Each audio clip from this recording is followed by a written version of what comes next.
Everyone, I came on here to talk about the last month for me. I'm also wearing my Shame to Sparkle sweatshirt. It's my friend Lacey's podcast. It's really great. It's about trauma healing and really, you know, not being ashamed to sparkle.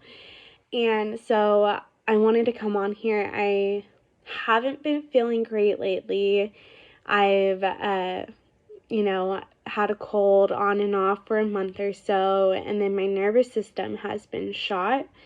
And I think it has a lot to do with the pressure of the podcast and just trying to get survivor stories out there, trying to launch the podcast, and then also keep afloat work, make money, try to have enough money to get food and eat and everything while working on something that is so important to me. And then I'm also in a relationship, so there is abandonment and wounds that come up from my old traumas that enter into my relationship, and then I have to work on those too.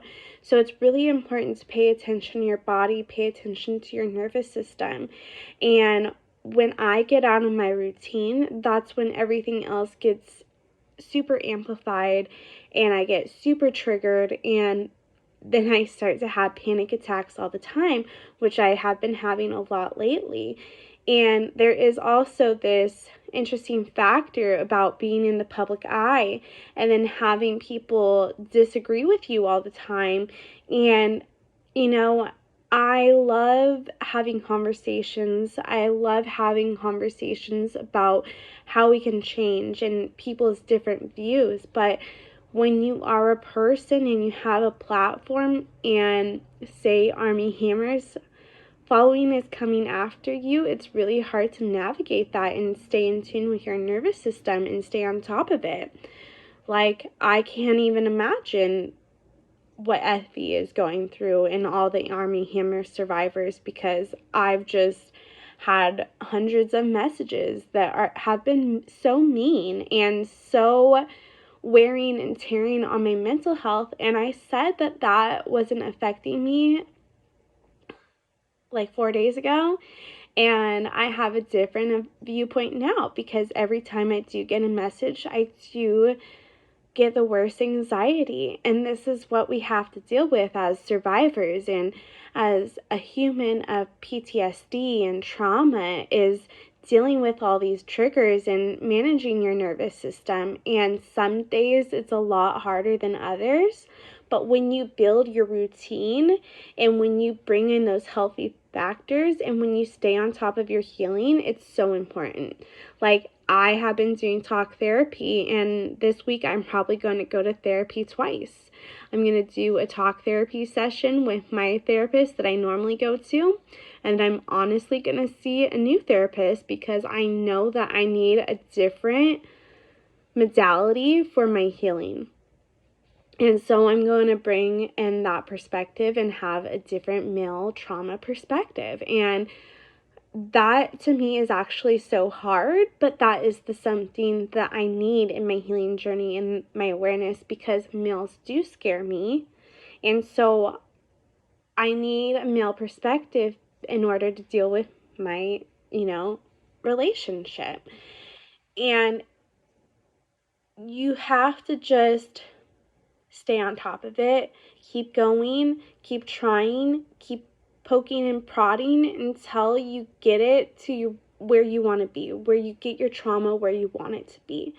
Where today I am super anxious. I don't want to do anything, to be honest, but I'm going to go to my yoga and I'm going to make it a point to build my routine back up so that I'm able to get my body back into homeostasis and feel better all the time, because now it's to the point where I'm having new trauma symptoms come up where my legs start to get discolored, and that is a part of like the nervous system reacting, and my body is going numb at points, and it's because I'm getting myself so worked up in these situations and I'm not staying as on top of my triggers as I normally am. And I'm letting people who don't know me, people who are in this pseudo relationship with this actor that they apparently know, and I'm letting these people bother me instead of putting up my boundaries, not engaging with them. And it's so hard to sometimes just tell yourself to stop with the BS because your nervous system is so overreactive. And when you hear that, it's like, how can I even stop it right now? My mind doesn't want to do that. My body doesn't want to do that. My body wants to keep going in a different way. My body keeps on wanting to go into this fight mode. So I have been becoming super aware of my body.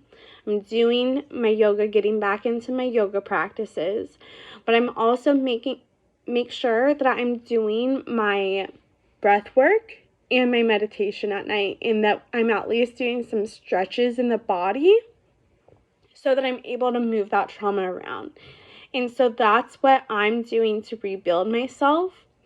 And I always will have space for my clients because I can compartmentalize that. And